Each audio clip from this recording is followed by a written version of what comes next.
Stop giving birth to children you cannot take care of. Number 1. Poverty is not a curse. Irresponsibility is. Let's make something clear. Being poor is not a sin. But remaining irresponsible while bringing more mouths you can't feed is wickedness. Some people say, children are a blessing.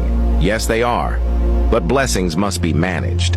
You cannot claim to have faith while refusing to use wisdom.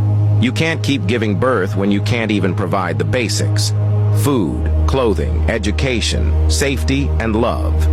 If your child grows up hungry, angry, and hopeless, that's not God's fault. That's your lack of planning. Faith without responsibility is foolishness. Don't hide irresponsibility under the umbrella of God will provide. God provides, but He expects you to prepare. Number 2. Don't punish children for your lack of discipline. Some children grow up in broken homes not because of fate, but because their parents were careless. A man who cannot control his urges will fill the world with children he cannot raise. A woman who cannot think before opening her legs will birth pain she cannot handle. And what happens next? The children become victims. They grow up in lack, confusion, and rejection. Some are abandoned, some are pushed into the streets, some are trafficked, some become criminals, all because 2 adults wanted pleasure without preparation. Listen, your child is not supposed to suffer for your mistakes. You owe that child love, care, and protection. If you cannot provide those 3 things, stop producing what you cannot nurture.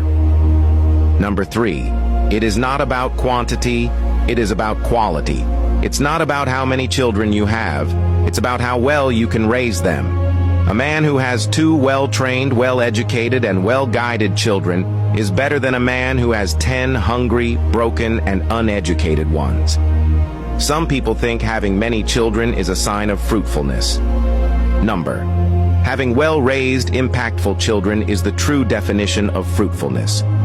Children are not investments for old age. They are destinies entrusted to you. When you bring a child into the world, you are shaping the next generation.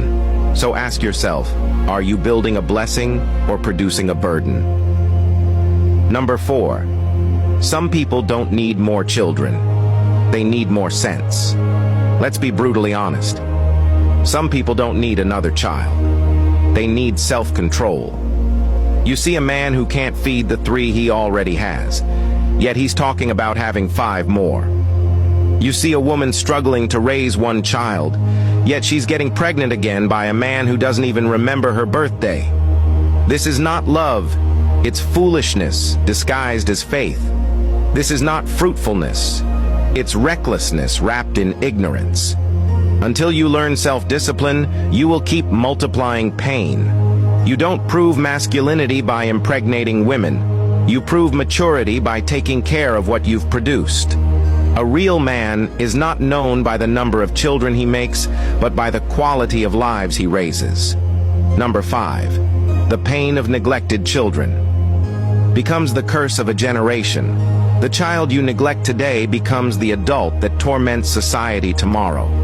The boy you refuse to train becomes the man who steals. The girl you failed to raise becomes the woman who breaks homes.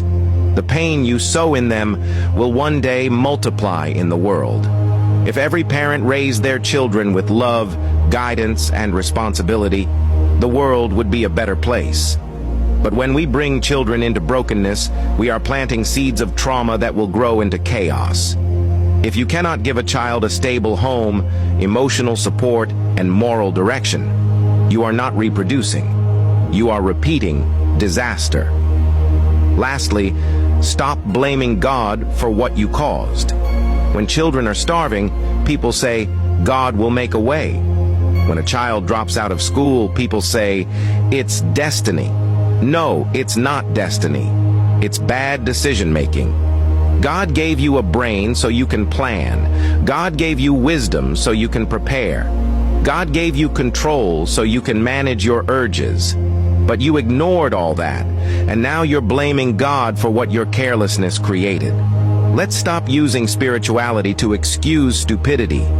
Prayer cannot replace planning. Speaking in tongues cannot replace financial discipline. God will not take care of the children you refuse to plan for. He will hold you accountable for how you treated the lives He entrusted to you.